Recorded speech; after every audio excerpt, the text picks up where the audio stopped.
Okay, Kaylee, we're going to try to read a little bit more of the Peanut Butter and Jelly Secrets.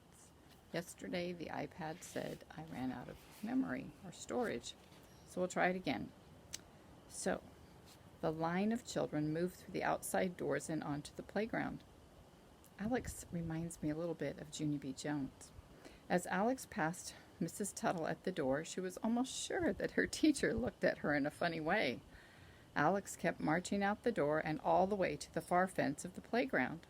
She noticed Janie and several other friends following her, but she didn't stop until she reached the fence. Only then did she feel she could breathe again. "Alex!" Janie ran up to her friend. "You weren't at lunch. Did you hide somewhere?" Janie looked almost as worried as Alex felt. Alex quickly told her and the other girls about her adventure in the janitor's closet. "Here," Janie dug in her pocket. "I saved you some crackers. It was all I could get." Alex took the package of crumbled crackers from Janie and smiled. It was just like Janie to think of her friend being hungry. There's a picture of the girls. Janie's all in her dress and Alex is in her pants.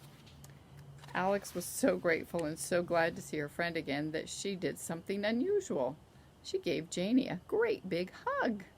When Alex got home from school, she had a headache. She hardly ever got headaches, just when she was sick. She also felt tired and dizzy. She was sure it was from skipping lunch. All she'd had to eat since breakfast was a package of crackers. The thought of missing all of her lunches this week was awful. What could she do? Alex was too hungry to think. Would dinner never come? Suddenly, a joyful shout came from her sister's bedroom. Alex raced across the hall and into Barbara's room. "Hooray! I just finished it!" Barbara cried. "Well, what do you think?" she asked Alex, holding her world map up for Alex to see. "Brussels sprouts!" gasped Alex. She could no longer see the multicolored chicken pox that had been there before.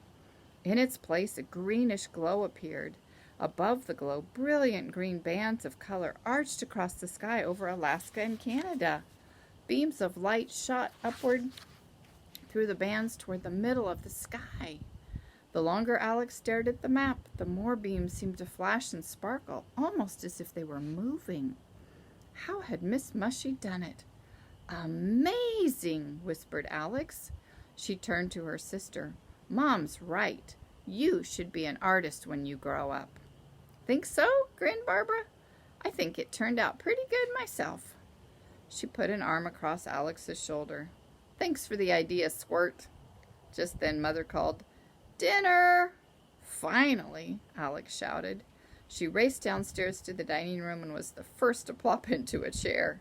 Alex ate everything on her plate and asked for more. She didn't even complain about eating coleslaw. "Well, Firecracker," her father commented after her second helping, "it looks like you have a bottomless pit." Father was always cracking goofy jokes. He called Alex Firecracker. He had nicknames for Barbara and Rudy, too. He called Barbara Princess and Rudy Steamroller. Alex grinned at her father. She was feeling much better now. She grabbed a drumstick off the chicken platter and announced, "One more piece for the pit." Her mother rolled her eyes at Alex. "Didn't you eat very much at lunch today, Alex?" she asked. "Lunch?" Barbara interrupted. "I almost forgot. I need to take a sack lunch tomorrow. We're going on a field trip." As the rest of the family discussed Barbara's field trip, an idea came to Alex. "That's it," she told herself. "I can take a lunch to school tomorrow, and I won't have to sit in the janitor's closet. I'll have to be real sneaky and make it when nobody's looking, since Mom doesn't like us to take our lunches. She thinks we get better stuff to eat at school, like yucky vegetables." After dinner, Alex waited for Mother to finish cleaning in the kitchen. But as soon as Mother left the kitchen, Barbara began making her lunch to take on the field trip. By the time her sister was finished, it was time for Alex to get ready for bed. She still hadn't been able to make a lunch for tomorrow. "Oh well, guess it's the janitor's closet again," Alex sighed. As she got into bed, her eyes caught sight of her clock radio sitting on a table by the bed. She could set her alarm for the middle of the night, and while everyone else was asleep, make a secret lunch. Alex sat up in bed and reached for her clock radio. She held down, this is another thing we don't have hardly anymore, is clock radios. She held down the button that changed the alarm. It was fun to watch the numbers whiz by. When the numbers said 12, she let up on the button. That would be midnight. Surely her family would all be asleep at midnight. Alex lay down again. It was exciting to think of a secret journey at midnight. Alex had a hard time going to sleep. When she finally did fall asleep, she had the strangest dream. She was running through a beautiful green meadow when suddenly Mrs. Tuttle popped out from behind a rock and told her to get in line. She tried and tried to find the end of the line, but every time she thought she'd found it, another child would appear. There seemed to be no end to the children and no end to the line. A noisy school bell kept ringing through her dream. It hurt her ears. Suddenly, Alex woke up. That wasn't a bell. That was her alarm. It was midnight. Chapter 4, Midnight Sneak. Alex fumbled for her radio and shut off the alarm. Her ears continued ringing from the noise. Her bleary eyes squinted at the clock. Midnight. She sat still for a long time and listened. She had to be sure that no one else had been awakened by the alarm. She could hear nothing from the other bedrooms except her father's snoring. Alex silently crept to the top of the stairs and looked down. The first few steps were softly lit by the hallway nightlight, but the bottom part of the stairs was pitch black. You have to go down there, Alex told herself. You can turn on a light when you get downstairs. Forcing herself to be brave, Alex sneaked down one step at a time. Brussels sprouts. These steps are squeaky. Funny she didn't remember them being so squeaky in the daytime. With every squeak, Alex stopped, afraid her parents might hear her. Shh, she whispered to each step. When she was almost to the bottom, Alex peered over the railing. Dim light from outside shone through the living room windows, casting eerie shadows all over the room. Alex took a deep breath, hurried down the rest of the steps, ran to the nearest lamp, and switched it on. Instantly, the shadows disappeared. Snapping on lights as she went, Alex rushed to the kitchen. She jerked an apple and the grape jelly jar from the refrigerator. She dug the bread out of the bread box and grabbed the peanut butter off a shelf. Working furiously, Alex slapped together 2 peanut butter and jelly sandwiches and fitted them into sandwich bags.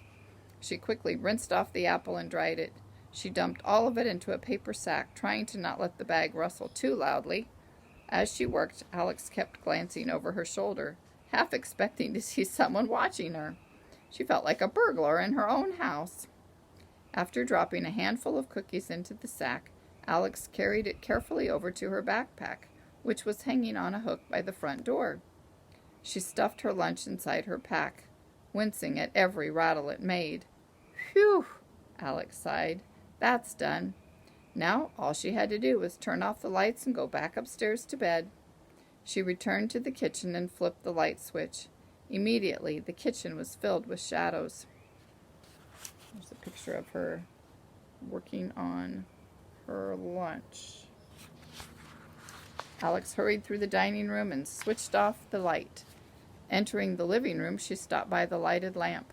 This was the hardest light of all to turn off because as soon as she did, the entire house would plunge into darkness. It's amazing how one light can make you feel so safe, as she thought as she stood by the lamp. I know that when I turn off this lamp, I'll still be in my living room, but it won't feel like my living room because it'll be dark and spooky. I wish I had a lamp and I could carry around all the time. Then I wouldn't be afraid of dark houses or dark janitor's closets. Alex moved so that she was as close to the stairway as possible, but still able to reach the lamp. She tried to measure with her eyes how many steps she'd have to take to go from the lamp to the stairs. She then quickly switched off the lamp. After stumbling to the dark stairway, Alex climbed rapidly. She didn't bother about squeaky steps this time. All she cared about was getting to her bedroom as fast as she could. When she reached the top of the stairs, she scurried into her room and leaped on her bed. Brussels sprouts! She had done it! Morning came too quickly for Alex. It seemed that she had just fallen asleep again when she felt someone pulling at her arm. Alex, wake up! Your alarm didn't go off this morning, and it's late." Her mother's voice cut through the dark blanket of sleep. Alex tried opening her eyes. They didn't want to open. The sunlight from the window was too bright. She squinted at Mother. "Alex, honey, you need to get up and get going," her mother told her. "I thought you were already up, or I would have come in here sooner.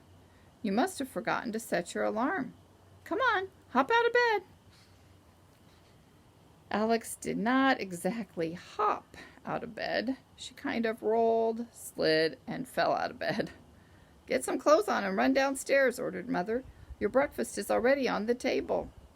When Alex got downstairs, she found bacon and eggs waiting for her on the kitchen table. Her mother and sister were standing in the kitchen. Mother was pointing at the kitchen counter and staring at her sister. Barbara, with her hands on her hips, was staring back at Mother. "Barbara, you must have forgotten to clean up the counter after you made your lunch last night," accused Mother. "Mom, I told you. I remember wiping the counter after I made my lunch," insisted Barbara. "Well, you certainly didn't do a very good job. There are crumbs all over, and look at this knife. It's stuck to the counter with peanut butter." "I did make a peanut butter sandwich," Barbara admitted, "but I'm sure I didn't leave the knife stuck to the counter." "If you didn't, then who did?" asked Mother. "Nobody else made a peanut butter sandwich last night." Alex choked on her eggs. She was the one who had left the knife stuck to the counter after making her sandwich last night. I wondered about that. Now Miss Mushy was getting the blame. She guiltily watched as Barbara shrugged her shoulders and began cleaning the knife and wiping the crumbs and clumps of peanut butter and jelly off the top of the counter. As they walked to school together, Alex told Janie how she had sneaked downstairs and made her lunch at midnight. "Wow, Alex, weren't you scared?" Janie asked. "Yeah, some," Alex admitted. She kicked a rock, sending it flying down the hill. "You know, Janie, I've been thinking. I've been doing some pretty bad things, like hiding in the janitor's closet and making lunch in the middle of the night, and, well, none of it would have happened if I hadn't spent the extra $5 at the carnival." "Yeah," Janie agreed. "I wish we hadn't spent it," sighed Alex. "Me too," said Janie. When Alex's class lined up for its usual lunchtime march to the cafeteria, Alex happily clutched her lunch sack. "No janitor's closet today," she sighed in relief. There was one thing she'd forgotten: milk money. Oh well, she'd have to do without a drink. When Alex entered the noisy cafeteria, she hurried to a seat beside Janie. "Boy, am I glad you brought your lunch today, Alex," exclaimed Janie. "I'd hate to think of you spending 2 days in a row inside that—" "Shh!" Alex clapped her hand over her friend's mouth. She frowned at Janie and then motioned toward some boys who had sat down at the end of their table. Eddie Thompson was one of them. If Eddie heard anything about Alex hiding in the janitor's closet, he'd tell Mrs. Tuttle just to get Alex in trouble. He was already angry with Alex for getting the largest and fattest hermit crab in the class. Couldn't she help it if she'd drawn its number out of Mrs. Tuttle's hat the day they were making terrariums? Mumbled Janie. She was trying to remind Alex to take her hand off her mouth. The girls around them giggled. Alex quickly lowered her hand. "Did you have to do that, Alex?" complained Janie. "I didn't want the boys to hear you," Alex explained. "We all have to be careful and not let anybody know what I did yesterday, or I'll be in big trouble," she told all the girls at the table. The girls agreed to keep their secret, and soon were talking and laughing about other matters. Alex found a way to eat her lunch without getting too thirsty. She would eat a bite of apple after every bite of peanut butter sandwich. That way the juicy apple kept her teeth from sticking together. "Ouch!" Alex cried suddenly. Something had hit her on the nose. Whatever it was bounced onto the table. Alex peered at what looked like a mushy grape. "Hey, how about another eyeball?" A sinister laugh exploded from the boys' end of the table. Another round object was flipped from a spoon. It hurtled through the air and splashed into Janie's soup. "Yeek!" screeched Janie as drops of tomato soup splattered all over her white blouse. "Cut that out, Eddie Thompson," shouted Alex. She quickly ducked under the table as she saw several boys loading their spoons. Smack! Splat! Smack! Splat! Smack! Splat! These boys. Eek! The girls screamed. They all quickly joined Alex under the table as a shower of eyeballs splashed around them. "Eyeballs! Frog's eyeballs!" roared the boys. "Children, what's going on here?" A voice cut through the uproar. They all knew that voice. Mrs. Tuttle. Upon hearing her teacher's voice, Alec crawled out from under the table. Her foot squished something soft. She jumped back. "Don't be ridiculous," she told herself. "Those aren't eyeballs. They're only grapes." Just the same, Alex was careful where she put her feet. "You boys will use your recess to clean up this mess," ordered Mrs. Tuttle. "Girls, pick up the rest of your lunches and move to a clean table." The girls hurried to obey. The table was a disaster. Smashed grapes covered it. Some of the drinks and soup had been spilled when the girls had scrambled under the table. Mrs. Tuttle sat down beside Eddie. Alex stole a peek at the boys. They were staring at their plates and looking miserable. As soon as Alex and her friends were settled at another table, they began to giggle. Those boys! Wouldn't they ever learn to behave? The girls happily finished their lunches and skipped out to the playground for recess. Chapter 5. Treasure Hunting. That evening after dinner, Father, Mother, Barbara, Alex, and Rudy gathered in the family room. It was Tuesday, and every Tuesday evening the family joined together for what they called treasure hunting. Father or Mother would read a story from the Bible and then talk about it. As the family discussed the story, they would discover God's messages in the story. Those messages were the treasure. They would see how the treasure could help them in their own lives. Alex loved treasure hunting. The stories were fascinating, and it amazed her to think that they were true. Things must have been a lot more exciting back then, she told herself. Today, nobody gets thrown into a lion's den like Daniel, or lives in inside a whale like Jonah, or kills a giant with a slingshot like David. Brussels sprouts. We don't even have any giants around here. As much as Alex liked to hear the Bible stories, she liked even more having her family close around her. It reminded her that her family would always be available whenever she needed them. She could feel God's love surrounding her and protecting them all. "All righty, buccaneers, hoist the sail, raise the anchor, climb the crow's nest. We're off to search for treasure." Not sure if that's her father or who. Father's eyes rolled as he twirled the ends of an imaginary mustache. On his head was a magnificent sea captain's hat. A bright red plume stuck in its band. Mother had made the hat for him several years ago when he had dressed as Christopher Columbus for a costume party. Seeing Father in that hat always made Alex and Rudy giggle. "Look alive or you'll be swabbing the deck," he told them. "What are we going to read tonight?" Barbara asked. "We're not going to read anything tonight," Father announced. He held up his hands as the children began to protest. "I'm going to ask you a question. I want to see if you can answer the question by remembering the stories we have already had or read." "What's the question?" Alex immediately wanted to know. "I was just getting to that, Firecracker. Can you remember any stories in the Bible in which a person obeyed God?" "Easy," cried Alex. "How about Moses?" "Good. Tell us how Moses obeyed God." "Are you kidding?" Alex exclaimed. "There were lots of ways he obeyed God. He went to Egypt and told Pharaoh to let the Israelites go. He had all the Israelites put blood over their doors so the angel of death would pass over their houses, and he stretched his staff over the sea so that the sea opened up. God told him to do all that stuff." "That's right, Firecracker. I'm glad to see you've been paying attention to my reading," teased Father. "Oh, Dad," Alex sighed. "Would you say that good things happened because Moses obeyed God?" Father asked Alex. "Sure," she answered. The Israelites got away from Pharaoh and didn't have to be slaves anymore. Very good, her father praised her. Who else can think of someone who obeyed God? I can, Barbara said. Shadrach, Meshach, and Abednego obeyed God's commandment not to worship any idols. When King Nebuchadnezzar asked them to worship a gold statue, they wouldn't do it. Right, Father agreed. And what happened to them? Well, they did get thrown into a furnace, but God protected them. When they came out without any burns, the king saw how powerful God was and no one had to worship the gold statue anymore.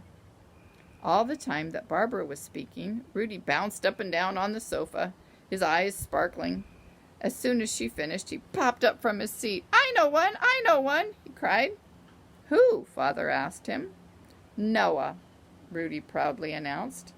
How did Noah obey God? Asked Father. He built the ark when God told him to, Rudy told him. And what happened after he built the ark? Well, a big flood came and drowned all the people except Noah and his family and the animals, answered Rudy. Very good, steamroller. Father winked at Rudy. You've all thought of good examples, and we've seen good things happen when people obey God. Now, wait a minute, Mother interrupted. Don't I get a turn? Of course, excuse me, replied Father. He made a low bow to Mother, and they all laughed. I'm thinking of Jesus, said Mother. He obeyed God and died on the cross for us so that God would forgive our sins and give us eternal life. Right. I'm certainly glad Jesus obeyed God, Father exclaimed. Me too, cried Alex. Now we can live forever with him. Everybody nodded their heads in agreement. I have another question for you, said Father. Who can think of someone who didn't obey God? Oh, I know, Barbara exclaimed. Adam and Eve. Father looked at Barbara. What happened because Adam and Eve did not obey God? Very funny, Dad, replied Barbara. We all know what happened in that story.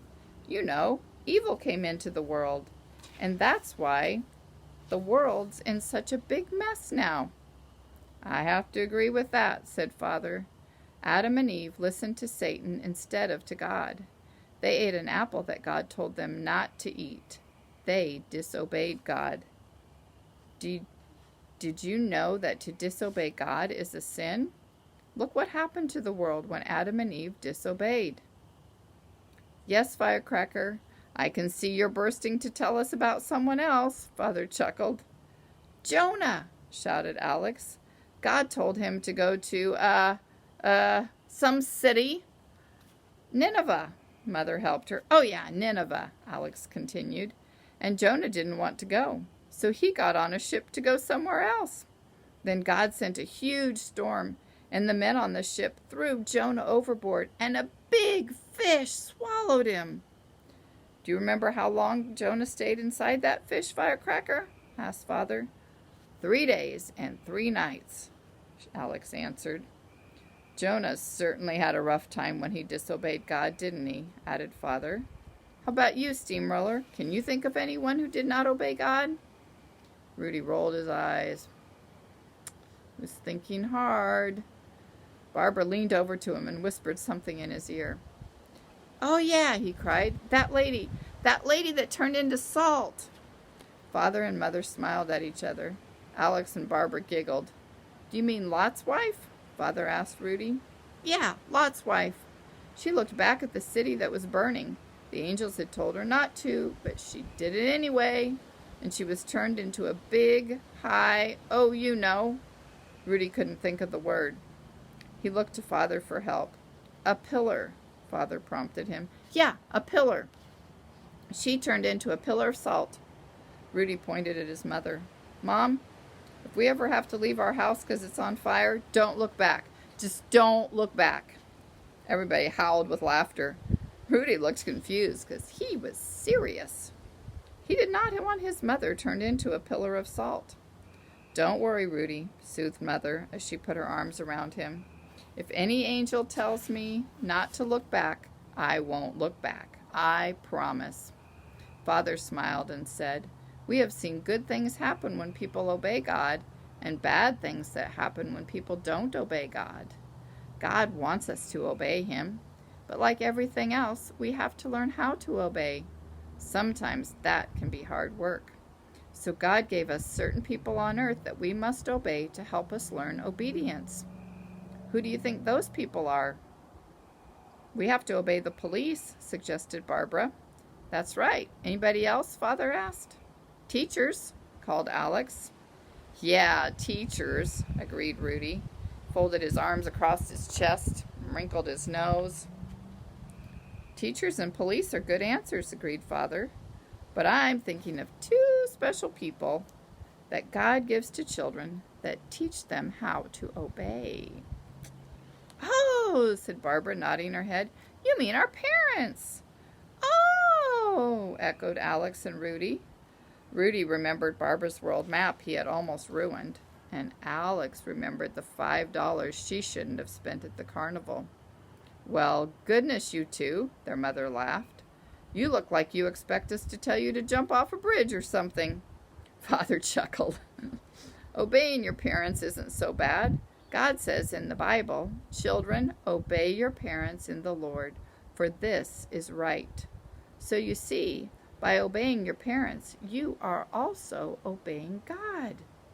And what happens when we obey God? Good things, they all shouted together. Chapter 6, The Valley of the Shadow of Death. Alec awoke the next morning with the sun streaming through her bedroom window. She stretched, then suddenly rose straight up in bed. Her alarm! It hadn't awakened her at midnight. Alex checked the clock on her radio. Yes, the alarm was set at 12. Why didn't it go off? Her mother appeared in the doorway. Oh, you're awake, she said. Did your alarm go off? No, I just woke up on my own, yawned Alex. Well, I know why it hasn't gone off these last 2 mornings, declared Mother. Somehow it was set wrong. The goofy thing went off at midnight last night. I had to come in here and turn it off. I'm surprised you slept through all that racket. After Mother left the room, Alex sat on the edge of her bed and stared at the floor. Part of her wanted to tell her mother what had really happened to the alarm, and part of her didn't. She knew that if her mother asked if she'd set the alarm at midnight, she would have to tell her the truth. There had been a time, not long ago, that Alex had found herself in trouble because of several lies she had told. Since that time, she had promised herself and the Lord that she would never tell a lie again. Brussels sprouts, Alex told herself. Mom doesn't even suspect that I set the alarm for midnight. She trusts me not to do things like that. I wonder what she'd think if she knew that I had sneaked downstairs in the middle of the night, or that I hid in the janitor's closet, or that I spent that $5 at the carnival. If she knew all that, she'd probably never trust me again. Alex began pulling on her clothes. She could hear her father singing in the shower. At least he sounds happy, she grumbled. Guess it's no lunch and janitor's closet for me today. It's awful sitting in the dark by myself. Well, I'll just say the 23rd Psalm again. I wonder if I should ask Dad about the valley of the shadow of death. Just then the bathroom door opened. Dad? Alex called. Her father, dressed in his bathrobe, stuck his head in her doorway. Good morning, Firecracker. Dad, I've been wondering about the 23rd Psalm, began Alex. At 6:30 in the morning? Her father exclaimed. Yeah, Alex replied with a shrug of her shoulders. You see, there's a part of it that I don't like to say. Father walked over to Alex's bed and sat down beside her. What part is that, Firecracker? The scary part, Alex answered quickly. The scary part? Asked Father, puzzled. Yeah, you know, Alex exclaimed. The valley of the shadow of death. Oh, Father's eyes twinkled.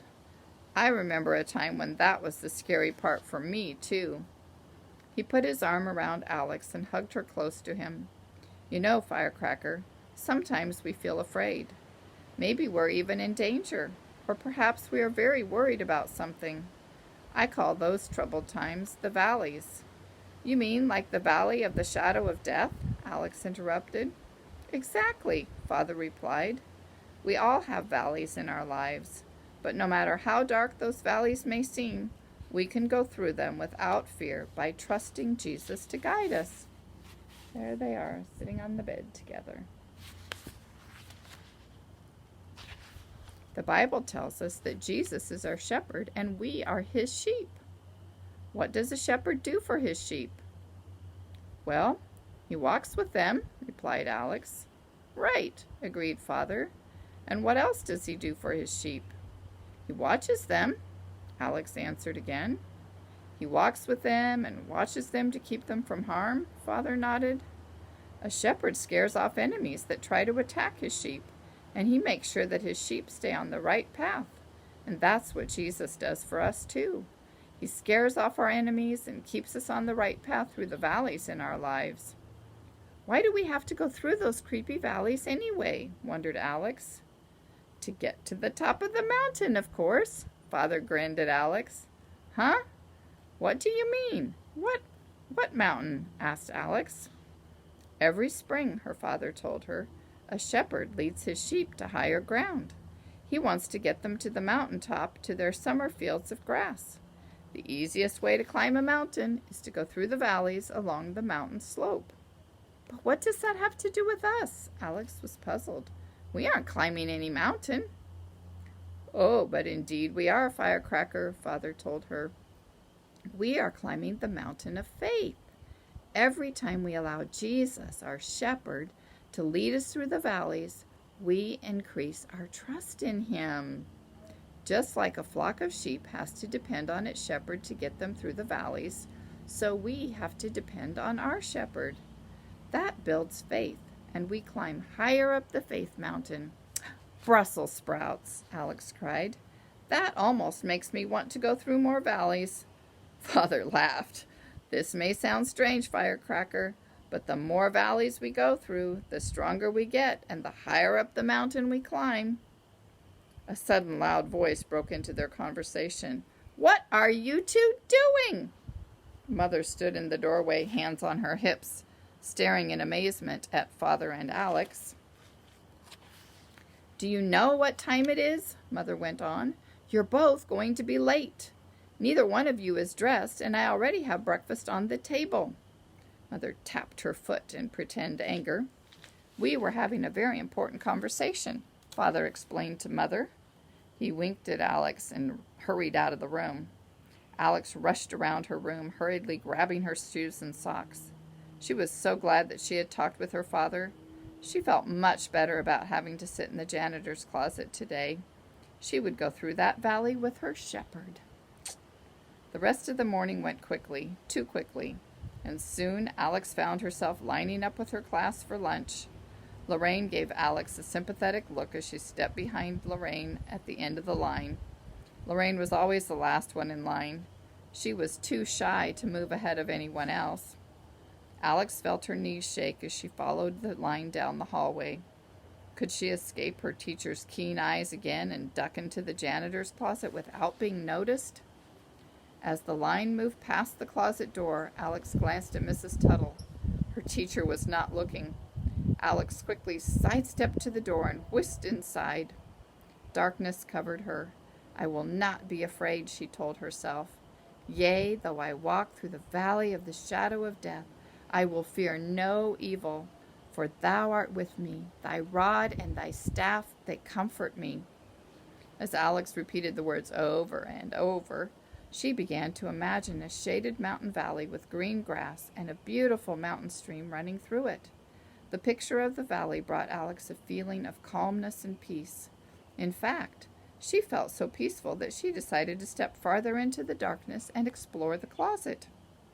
Alex took a few careful steps deeper into the closet and slowly stretched her arms out on both sides. She felt nothing. Keeping her arms extended, Alex stepped farther and farther into the closet. Suddenly, her left arm brushed against something. It felt like a pole. Probably nothing but an old broom, Alex decided. She tried to grab it. It slipped sideways and knocked into something beside it. That something slipped sideways and hit something else. Before Alex knew it, everything on the left side of the closet was falling noisily to the floor. Something crashed into Alex. She lost her balance and tumbled over. I'm going to stop there for now.